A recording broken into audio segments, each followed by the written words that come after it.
రోమీయులకు రాసిన పత్రిక తర్వాత వచ్చే కొరింథీయులకు రాసిన మొదటి పత్రికలో 9వ అధ్యాయము 26వ వచనం దగ్గర నుంచి చదువుతున్నాను, వినండి. గాలిని కొట్టినట్టు నేను పోట్లాడటం లేదు, కానీ ఒకవేళ ఇతరులకు ప్రకటించిన తరువాత నేనే భ్రష్టుడనైపోదునేమో అని నా శరీరమును నలుగగొట్టి దానిని లోబరుచుకుంటున్నాను. కొంచెం ముందుకెళ్తే 25వ వచనం దగ్గర నుండి, మరియు పందెములో పోరాడు ప్రతివాడు అన్ని విషయముల యందును మితముగా ఉండును. వారు క్షయమగు కిరీటము పొందుటకు, మనమైతే అక్షయమైన కిరీటమును పొందుటకును మితముగా ఉన్నాము. కాబట్టి నేను గురి చూడని వాని వలె పరిగెత్తువాడను కాను, కానీ గాలిని కొట్టినట్టు నేను పోట్లాడటం లేదు. కానీ ఒకవేళ ఇతరులకు ప్రకటించిన తరువాత నేనే భ్రష్టుడైపోదునేమోనని నన్ను నేను నా శరీరమును నలుగగొట్టి. మీ ఇంట్లో రోకల బండి ఉందా? అది తీసుకొని కొట్టుకునేరు. తప్పు చేశాడని ఒక ఆయన తలుపు సందులో చేయబెట్టి పటక్కను కొట్టుకున్నాడంట. ఏళ్ళు ఇరిగిపోతే ప్రాయశ్చిత్తం అయిపోయిందంట. ఏమైంది? ఏళ్ళు లేని బ్రతుకు అయిపోయింది, అంతే. ఇది ఇక్కడ ఉన్న అర్థాన్ని మనం, నీ కాలు అభ్యంతరపరిస్తే తీసేయి, నీ చెయ్యి అభ్యంతరపరిస్తే పీకేయి, కట్టి నరికేయి, నీ కన్ను అభ్యంతరపరిస్తే పీకే అన్నాడని ప్రభు. మనం పీకేయటం మొదలు పెడితే చివరికి మొండె కూడా మిగలతాం. మన బహిరంగమైన శరీరంలోని అవయవాలన్నీ ఇలా పనిచేస్తున్నాయి అంటే, ఈ చెయ్యి ఇలా పనిచేస్తుందంటే దానికి ఎవరు చెప్తున్నారు? వీటన్నిటికీ ఒక పెద్ద నెట్వర్క్ ఉంది వెనకాల. ఆ నెట్వర్క్ ద్వారానే మనం మాట్లాడుతున్నాం, చూస్తున్నాం. ఇవన్నీ ఒట్టి. ఇప్పుడు కెమెరా ఉంది అక్కడ, తీసేది కెమెరా లెన్స్ ఉంది అక్కడ. లెన్స్ ఫోకస్ చేస్తుంది, కానీ కెమెరా ఏం చేస్తుంది? దాన్ని రికార్డ్ చేస్తుంది. దాన్ని ఇంకొకటి ఏం చేస్తున్నారు? ఆపరేట్ చేస్తున్నారు. చూసారా? మనిషిని లోపట, మనిషికి లోపట మనకు మనిషి ఉన్నాడు చెప్పాలంటే, మనస్సు ఉన్నది చెప్పాలంటే. ఆ మనస్సు మనిషిని నడిపిస్తుంది. అందుకే నీ హృదయం బాగుంటే నీ బతుకు బాగుంటుంది. బతుకు బాగు చేసుకోలేము. హృదయాన్ని బాగైపోతే ఆటోమేటిక్గా మన బ్రతుకు బాగవుతుంది. ఇక్కడ అర్థము, శరీరాన్ని నలగొట్టుకొని సన్యాసం పుచ్చుకోమను, ముళ్ళ కంపల మీద పడుకోమను, ఎక్కడికన్నా వెళ్ళిపోయి ఒంటరిగా ఒంటి కాళ్ళ మీద తపస్సు చేయమనో చెప్పటం కాదు. కానీ ఒక క్రైస్తవుడు యేసు ప్రభువుని ఎరిగిన తరువాత ఈ లోకంలోనే ఉంటాడు, ఈ లోకంలోనే జీవిస్తాడు. కానీ తన మీద పెత్తనం చేసేది శరీరం కాదు, ఆత్మ. మన శరీరం ఎప్పుడు కూడా ఆత్మకు శరీరము, శరీరానికి ఆత్మ విరోధంగా నడుచుకుంటున్నాయి. ప్రార్థన చేసుకో అని మనసు అంటది, శరీరం ఏమంటే చెప్పండి? ఓపిక లేదు. ఏది చేయిస్తుంది చివరికి? శరీరాన్ని చేయించి మోకరించి ప్రార్థన చేసుకుంటున్నావా? ఆత్మకు లోబడుతున్నావా? లేక శరీరం బతకాన్ని చోటించి రేపు చేసుకుంటానని పడుకొని నిద్రపోతున్నావా? ప్రతిరోజు ఈ పోరాటం ఒక విశ్వాస జీవితంలో తప్పకుండా ఉంటుంది. కానీ ఎవరు గెలుస్తున్నారు? ఎంతమందికి శరీరం ఉందో హల్లెలూయా చెప్పండి. ఎక్కడుంది? మీ దగ్గర. ఎంతమందికి మనసు ఉందో హల్లెలూయా చెప్పండి. ఎక్కడుంది? మన ఊహలు, మన ఆలోచనలు, మన కోరికలు, మన ఇష్టాలు, మనం ఒక ఫ్యాక్టరీ లాంటిది మన హృదయము, మనసు, మైండ్, హార్ట్. అంటే ఈ పంపింగ్ చేసే బ్లడ్ పంప్ చేసే హార్ట్ కాదు అది. మనకు కంటికి కనబడని వ్యక్తిత్వం ఉంది మన లోపల. అది పడిపోయిన ఆదాము స్వభావంతో ఉంది. అది పాపాన్ని ప్రేమించేదిగా ఉంది. ఒక్కసారి యేసుక్రీస్తుని మనం మన రక్షకుడిగా అంగీకరించిన తర్వాత బైబిల్ చెప్తుంది, మీరు మీ సొత్తు కారు, మీరు విలువ పెట్టి కొనబడిన వారు కనుక మీ దేహముతో దేవుడిని మహిమపరచాలంటే దేహాన్ని లొంగదీయాలి మనం. పౌలు అంటున్నాడు, నేను ఇతరులకు బోధించిన తర్వాత నేనే భ్రష్టునైపోదునేమోనని నా శరీరమును నలుగగొట్టి దానిని లోపరుచుకుంటున్నాను. ఒక క్రైస్తవుడు శరీరాన్ని లొంగదీయటం నేర్చుకోవాలి, శరీర ఆశలను జయించడం నేర్చుకోవాలి, శరీర కోరికలను ఎదిరించడం నేర్చుకోవాలి. శరీరానుసారంగా ఆలోచిస్తారు, శరీర కార్యాల్లో నిమగ్నమై ఉంటారు. వాళ్ళకి మనసాక్ష్యం ఉండదు, తాగినా బాధ ఉండదు, ఎవడన్నా తన్నినా బాధ ఉండదు, ఇంకొకరిని చంపినా బాధ ఉండదు. పెద్దానికి భయపడతారంటే ఎవరో శాపం పెట్టారు, ఎవరిదో కన్ను పడింది, ఎవరో నాకు చేతబడి చేశారు, అందుకే నా మధ్య నిద్ర ఎక్కువ వస్తుంది. నిద్ర రావడానికి కూడా చేతబడి చేశారా? భలే ఆలోచన చేస్తారండి. ఏంటో ఎప్పుడు నిద్రపోయి ఎవడో ఏదో చేస్తుంటారు, అందుకే తెగ నిద్ర వచ్చేస్తుంది నాకు. అరే, శరీరాన్ని జయించడానికి బదులు ఆ శరీరం మీద దానికి ఇంకా చాయిస్ ఇస్తున్నాం మనం, వాడిని మీద పెట్టుకుంటున్నాం. ఎప్పుడు చూసినా మనకు ఒకడు ఉంటాడు, ఎవడో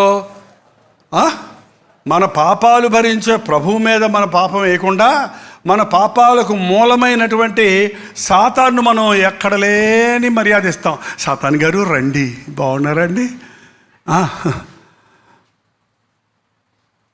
నిజంగా చెప్పండి, లోకంలో మనుషులు దేవునికి భయపడుతున్నారా, దెయ్యానికి భయపడుతున్నారా? సాతానికి భయపడుతున్నారా, జీవమిచ్చిన దేవునికి భయపడుతున్నారా?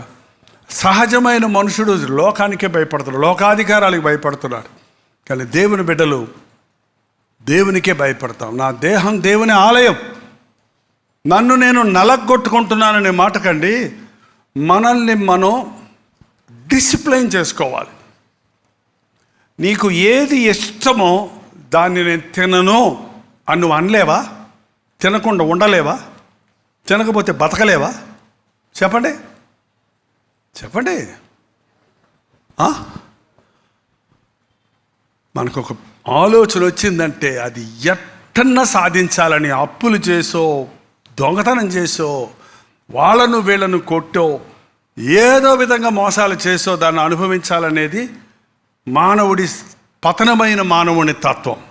అయితే దేవుని బిడ్డలు ఒక్కసారి ప్రభువుకు తమ హృదయంలో చోటిచ్చిన తర్వాత వారి శరీరం వారి మీద అధికారం చేయదు. ఎవడైనా నన్ను వెంబడించగోనేడల తన్ను తాను ఉపేక్షించుకొని అనే మాటకు తన్నై తాను వెరెత్తి అనుంది తమిళ్లో. నిన్ను నీవు అసహించుకొని నీకు నీ ఇష్టాన్ని చేయకుండా దేవుని చిత్తం చేయడం నేర్చుకోవాలి, క్రమపరుచుకోవాలి జీవితాన్ని. దేవుడు నిజంగా మనకు చక్కటి శరీరం ఇచ్చాడండి. ఎంతమంది దేవుడిచ్చిన శరీరాన్ని బట్టి దేవుడిని స్తుతిస్తున్నారు? లేదా? ఏంటో వాళ్ళలాగా అందంగా లేను. ఎవరు చెప్పారండి మీరు అందంగా లేరని? మీ అమ్మగారిని అడగండి, చెప్పుద్ది. ఏమంటది? నీకేమే బంగారు బొమ్మ, నల్లగా ఉన్నా సరే ఏమంటుంది తెలుసా అమ్మ? బంగారు బొమ్మే, పుత్తడి బొమ్మవే, నువ్వు తంజావూరు బొమ్మవే. ఏంటండి, 70 కేజీలు ఉన్న కుర్రోడిని చూసి వాళ్ళ అమ్మ అంటుంది, నాన్న చిక్కిపోయావురా.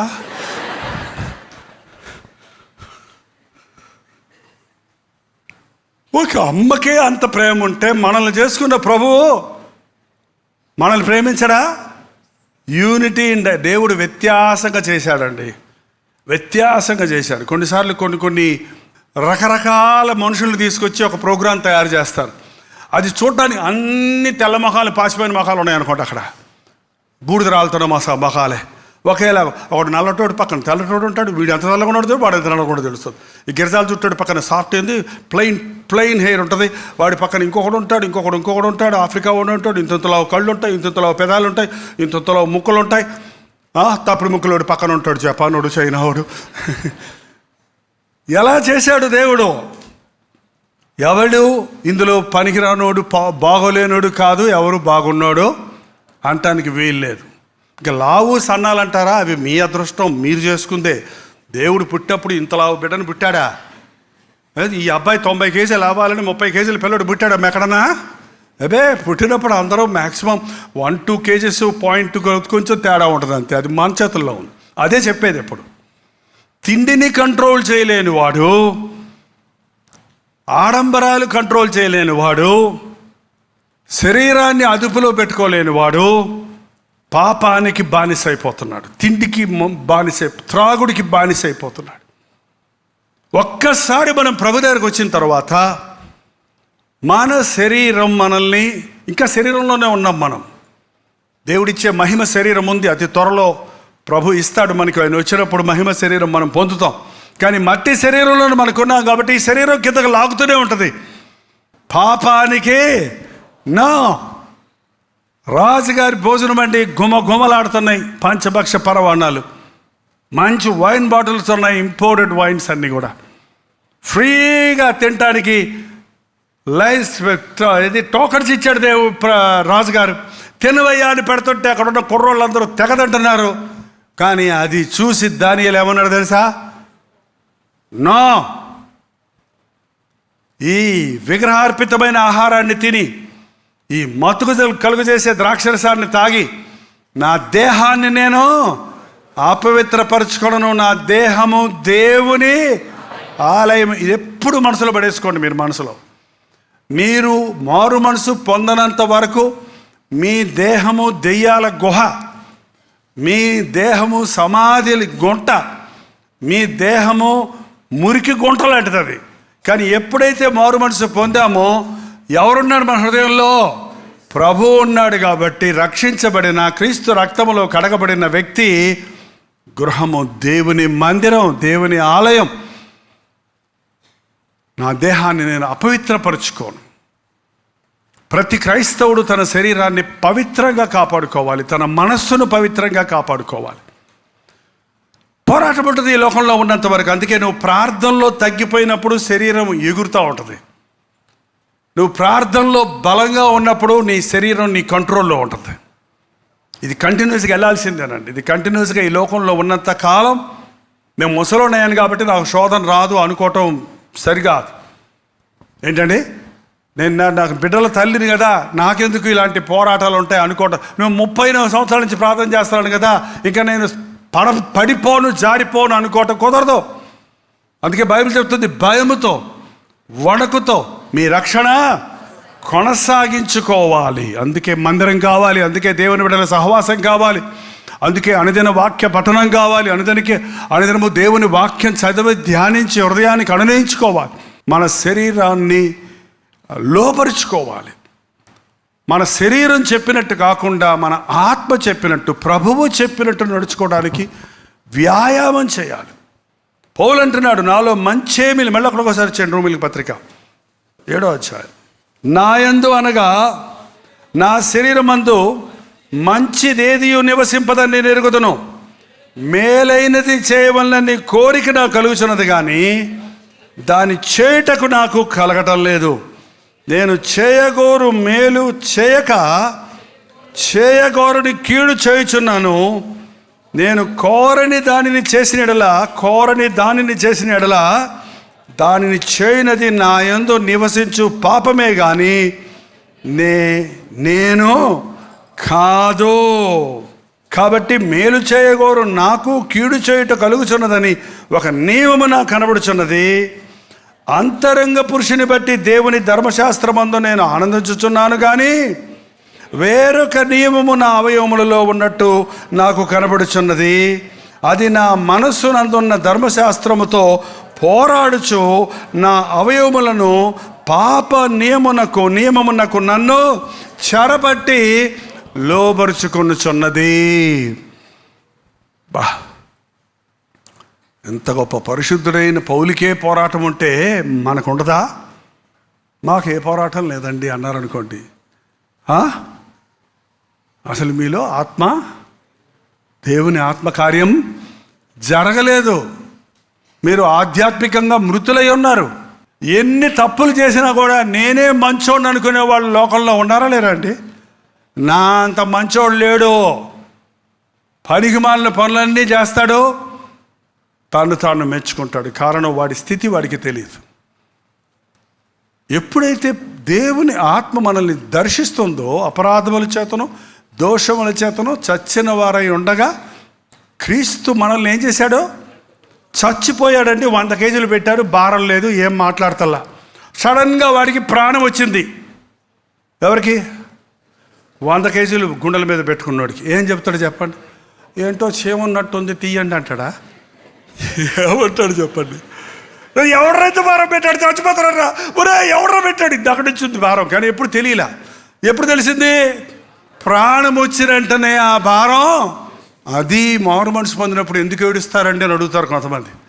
మారు మనసు పొంది పరిశుద్ధాత్ముడు దర్శించే సమయంలో అంతవరకు ప్రార్థన చేయమంటే, ఏసయ్యా నేను పాపినైతే క్షమించుకో ప్రభు, అయినా నేనేం పాపం చేశాను, పెద్ద పెద్ద పాపాలు ఏయో ఉంటే చూపించుకో.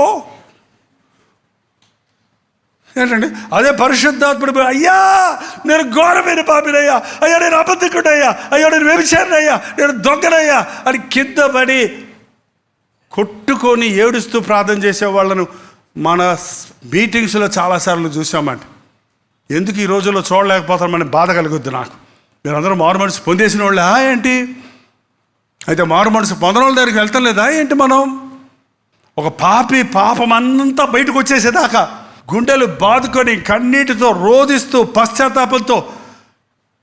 పశ్చాత్తాపడేవారండి ఆ రోజుల్లో. అలా మారిన వాళ్ళు ఇవాళ వరకు ఉన్నారు. వాళ్ళు ఈ రోజుల్లో చెయ్యెత్తి మారాను, స్వస్థత కలిగింది మారాను, ఒక అద్భుతం చేశాడు, అప్పటి నుంచి ప్రభువు నమ్ముకున్నానని సాక్ష్యాలు ఎక్కువ అవుతున్నాయి. కానీ నా పాప భారమును నన్ను విడిపించాడు, ఆధ్యాత్మికంగా చచ్చిన స్థితిలో ఉన్న నన్ను బ్రతికించాడు, నేను మారు మనసు పొంది రక్షించబడ్డాను, నాలో ఉన్న విషమంతా బయటికి వెళ్ళిపోయింది, నా పాపములన్నీ ఒప్పుకొని విడిచిపెట్టేశాను అని చెప్పే సాక్ష్యాలు ఈ రోజున ఎక్కువ కనపడతలేదు. అందుకనే క్రైస్తవ భక్తిలో శక్తి లేదు. కాసేపు లోకం, కాసేపు భక్తి, కాసేపు శరీరం గెలుస్తుంది, కాసేపు ఆత్మ గెలుస్తుంది. ఆదివారం నాడు ఆత్మ గెలుస్తుంది, సోమవారం నాడు మళ్ళీ ఫ్రెండ్స్ దగ్గర మళ్ళీ మామూలు. ఇక్కడికి వచ్చేసా ఇంకెప్పుడు ప్రభావి కొంచెం వెతుకుతున్నాడా అంటే మారిపోయాడు అనుకుంటాం. రేపు ఆఫీస్కి వెళ్ళాలి, ఏంద్రా నీకు ఏమన్నా పిచ్చా? సిగరెట్ దాక్కుండా ఏంట్రా అసలు? నువ్వు మగడమే కాదురా సిగరెట్ దాక్కపోతే. రా సినిమాలు చూడవు, పిచ్చి మొహం. సినిమాలు చూస్తే బతికే ఉందిరా సినిమాలు, లేకపోతే అంత పరిశుద్ధులకు ఉండక్కర్లేదురా. ఏంద్రా అది అన్నాడు అనుకో, ఏం చేస్తావు? వెంటనే నేను కొంటారా టికెట్, రారా పోదాం, బుక్ అయిపోయిందిరా రారా అంటే ఏం చేస్తావు? నేను రాను, నేను యేసయ్య బిడ్డను. అందుకే దుస్తుల ఆలోచన చొప్పున నడువక, పాపుల మార్గమున నిలువక, అపహాసకులు కూర్చుంట చాట కూర్చోవద్దు, అవిశ్వాసులతో మీకు విజ్జోడుగా ఉండకండి. ఎప్పుడు శోధన తప్పించుకొని తిరగమన్నాడండి దేవుడు. జార స్త్రీ ఉన్న ఇంటి ఆ ఛాయకు పోకు నువ్వు అసలే. అక్కడ శోధన ఉంది అంటే నువ్వు ఇటు వెళ్ళిపో. అటు ఎందుకు వెళ్తావు? నేను జయిస్తానులే, నేను తాగనులే, నేను అక్కడ ఉంటానులే అనుకుంటారు కొంతమంది. ఎప్పుడైనా కూడానండి మనం ఇలా దేవుని బిడ్డలతో ఉన్నంత వరకు మనకు క్షేమం. నువ్వు ఒంటరిగా ఉన్నప్పుడు చెప్పండి, ఒంటరిగా ఉన్నప్పుడు నీ మీదకి ఎవడన్నా పడి కొడతాం ఈజీయా? ఇంతమందిలో నువ్వు కూర్చుంటే నీ మీదకి వచ్చి ఎవడన్నా పట్టి కొడతాడా? కొడితే ఊరుకుంటాం మేమందరం, వాడిని చెత్త కొట్టి పంపించాం ఏంటండి. అందుకే మనం దేవుని బిడ్డల సహవాసంలో ఉన్నప్పుడు మనకు క్షేమం. మనం దేవుని ప్రసన్నతలో ఉన్నప్పుడు, మనుషులనే కాదు నేను చెప్పేది, దేవుని కవరింగ్ ఏరియా, దేవుని చిత్తంలో ఉన్నప్పుడు సాతాను మనల్ని ముట్టలేడు. దేవుని చిత్తానికి బయటికి వెళ్ళి లోకానికి వెళ్ళినప్పుడు సాతాను మనల్ని చిత్తుగా ఓడిచ్చేస్తాడు. మన ఆలోచన శైలిలోనే మన జీవితాన్ని బాగు చేసుకోవాలి. నేను ఈ అవిశ్వాసుల మధ్యకు వెళ్ళను, ఈ శోధనకరమైన స్థలానికి వెళ్ళను, ఈ అపవిత్రమైన దాన్ని నేను ముట్టను. ఈరోజు ఒక క్రైస్తవుడికి ఆ నిష్ట కనపడటం లేదంట. ఒకవేళ ఒక్క దుష్టమైన ఆలోచన మనలోకి వచ్చినా కూడా దాని విషయం ఏం చేయాలో తెలుసండి?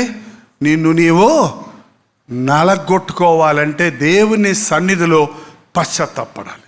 పొరపాటున ఇవాళ మీరు ఒక కఠినమైన మాట మాట్లాడారండి, లేదు నోరు జారి పాత బూతే వచ్చింది నోటెమ్మట, తిట్టారు ఎవరినో, ఇంటికి వెళ్ళి హాయిగా గురకబెట్టి నిద్రపోతారా? ఏం చేయాలి మరి? దేవా నన్ను క్షమించయ్యా, నా నోటిని పరిశుద్ధపరిచయ్యా, నా నోట్లో నుంచి చెడ్డ మాట వచ్చింది, నిన్ను స్తుతించే నోటితో నీచముగా మాట్లాడాను అని పశ్చాత్తాపడతా ఉందా? అలాంటి అలవాటు ఉందా? అది నలగొట్టుకోవటం అంటే చేసిన తప్పు కొరకు ప్రభు సన్నిధిలో మోకాళ్ళలోని అవసరమైతే ఉపవాసం ఉండి పశ్చాత్తాపడ్డప్పుడు అవసరమైతే ఆ వ్యక్తితో నన్ను క్షమించు, నిన్ను తిట్టాను, నిన్ను బూతుమాట తిట్టాను, నిన్ను నీచంగా మాట్లాడాను, నీకు అపకారం చేశాను, నీవు ఒప్పుకున్నప్పుడు నీకు ఇంకా నీ మనసుకి విజయం కలుగుతుందండి. తప్పు చేసి దాన్ని దాచిపెట్టారనుకోండి.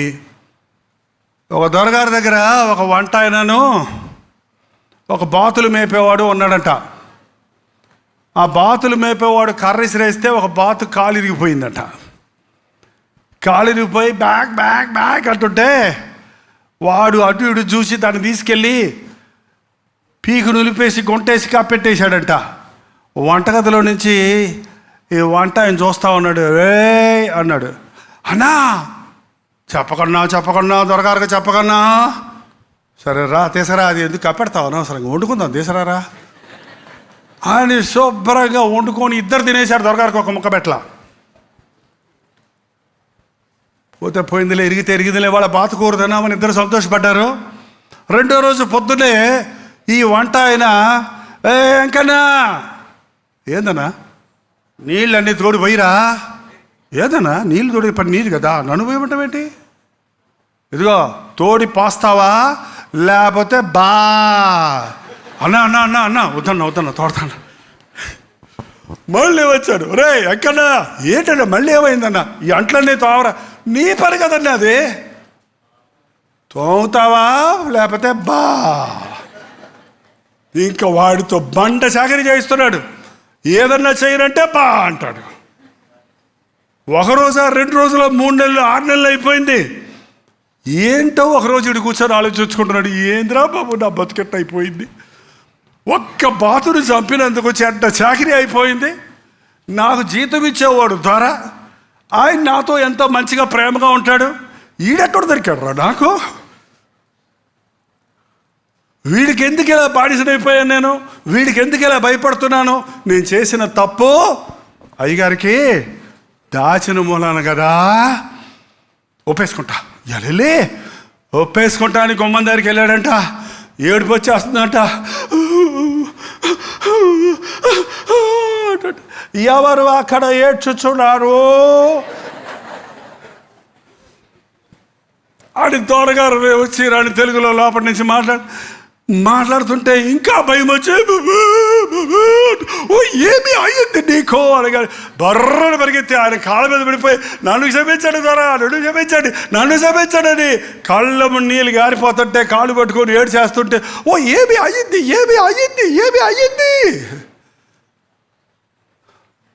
బాతులు కాసేటప్పుడు కర్ర వేస్తే ఒక బాతు చచ్చిపోయింది, నేను వంట ఆయనకు వండుకొని తినేసి, ఓస్ అంతేనా పర్వాలేదు పో అన్నాడట. ఓరి ఈ మాత్రం దానికి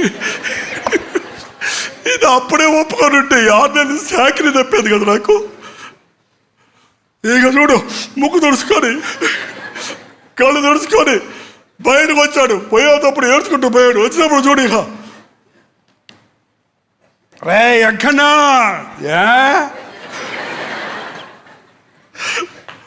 నీళ్ళు తోడరా, తోడరు పోరా, బాలేదు బీలేదు అయ్యగారు నన్ను క్షమించేశాడు. నువ్వేంద్రా అనగాడు. ఇప్పుడు ఈడు భయపడుతున్నాడు, మరి ఈడు తిన్నాడు కదా. తప్పు చేయటమే తప్పు, చేసిన తప్పును దాయటం, మన పాపములు మనం ఒప్పుకొనిన ఎడల ఆయన నమ్మదగిన వాడు నీతిమంతుడు కనుక మన సకల దుర్నీతి నుండి మనల్ని ఎప్పుడు గుర్తుపెట్టుకోండి.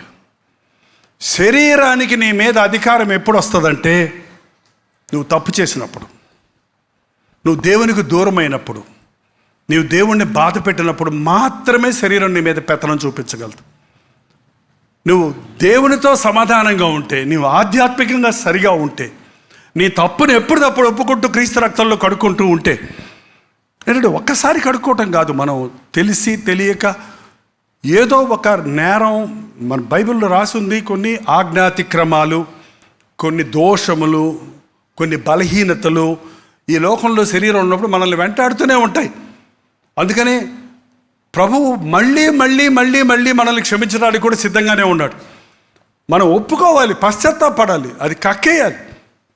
అదే దేవుడు అడుగుతున్నాడు. మనల్ని మనం నలగొట్టుకోవటం అంటే ప్రతిరోజు సాయంత్రం మీరు ఇంటికి వెళ్ళిన తర్వాత పొద్దున్నుంచి దేవుడిని దుఃఖపరిచిన విషయాలు ఏమైనా ఉన్నాయా, శరీరానికి లోబడిన విషయాలు ఉన్నాయా, ఎవరినైనా బాధ పెట్టిన విషయాలు ఉన్నాయా, పరిశుద్ధాత్మకు బాధ కలిగించిన లోబడిన విషయాలు ఉన్నాయా అని మనం గుర్తు చేసుకొని వాటి కొరకు పశ్చాత్తాపంతో కన్నీటితో ప్రార్థిస్తే వాటి మీద మనకు జయమో అనుగ్రహిస్తాడు. మొకరించండి. ప్రార్థన. పరిశుద్ధుడా, ప్రేమగల తండ్రి, ఒక్కసారి మా వైపు చూడు నాయన. ఈ మందిరంలో మోకరించిన నీ బిడ్డలందరూ పరిశుద్ధులుగా మారాలయ్యా. మా మీద ఏ మాత్రము సాతానికి పెత్తనం ఉండకూడదయ్యా. మా శరీరం ఒకప్పుడు పాపానికి బానిసగా ఉంది, ఇప్పుడు మమ్మల్ని విలువ పెట్టి కొన్నావు కదా. ఈ దేహము నీదేనయ్యా, మా బ్రతుకు నీదేనయ్యా, మా జీవితము నీకేనయ్యా. మా దేహాలతో నిన్ను మహిమపరచడానికి, మా దేహాలు సజీవ యాగముగా నీకు అర్పించుకోవడానికి ఈ సమయంలో మాకు సహాయం చేయి తండ్రి. ఇంకా ఎవరి మీదైనా సాతాను ప్రభావం ఉంటే, ఇంకా ఎవరినైనా సాతాను రహస్య పాపాల్లోనికి నడిపిస్తుంటే, ఇంకా ఎవరైనా దేవుని సన్నిధిలో ఒప్పుకొని విడిచిపెట్టని పాపములతో ఉండుంటే ఈ సమయంలో అట్టి వారిని నజరేయుడైన యేసుక్రీస్తు నామములో విడుదల చేయించున్నాము నాయన. ఎవడైనా క్రీస్తు యేసునందని నూతన సృష్టి, పాతవి గతించను, సమస్తము కొత్తవాయనన్నావు. పాత బతుకు మచ్చుకైన మాలో లేకుండా, పాత అపజయాలకు మేము మళ్ళీ చోటు ఇవ్వకుండా, ఐగుప్తు ఆశలకు మేము లగ్గకుండా, శరీరేచ్ఛలకు మేము లగ్గకుండా, ఆత్మతో శరీర కార్యాలను చంపగలిగిన ఆధ్యాత్మిక శక్తిని మాకు దయచేయను ఆయన. పరిశుద్ధులను మా మధ్య లేపు తండ్రి. మా యవనస్తుల్ని పరిశుద్ధపరచు నాయన. స్వాభావికంగా వచ్చే యవనేచ్ఛల నుంచి వారిని విడిపించయ్యా. లోకాశల నుంచి విడిపించు నాయన. దుష్ట సాంగత్యం వల్ల కలిగిన ప్రభావాల నుండి మా యవన బిడ్డలను విడుదల చేయము తండ్రి. మేము లోకములో ఉన్నప్పటికీ లోకానికి చెందిన వారివి కాదని ఎప్పటికప్పుడు మా హృదయాలను నీ సన్నిధిలో పరిశీలించుకుంటకు, పశ్చాత్తాపడుటకు, ఒప్పుకొనుటకు, పరిశుద్ధులుగా నీకు ఇష్టలుగా బ్రతుకుటకు మాకు సహాయం చేయి. ఈ ఆరాధనలో పాల్గొన్న వారందరినీ పరిశుద్ధాత్ముడు అభిషేకించినట్లుగా లోతైన సర్వ సత్యములోనికి నడిపించినట్లుగా ఈ రోజు నుంచి మేమందరము జయ జీవితములు జీవిస్తూ ప్రభు సాక్షులుగా బ్రతుకున్నట్లుగా నీ కృపను పరిశుద్ధాత్మను మా మీద కుమ్మరించుమని యేసు క్రీస్తు నామములో అడుగుచున్నాను తండ్రి. ఆమేన్.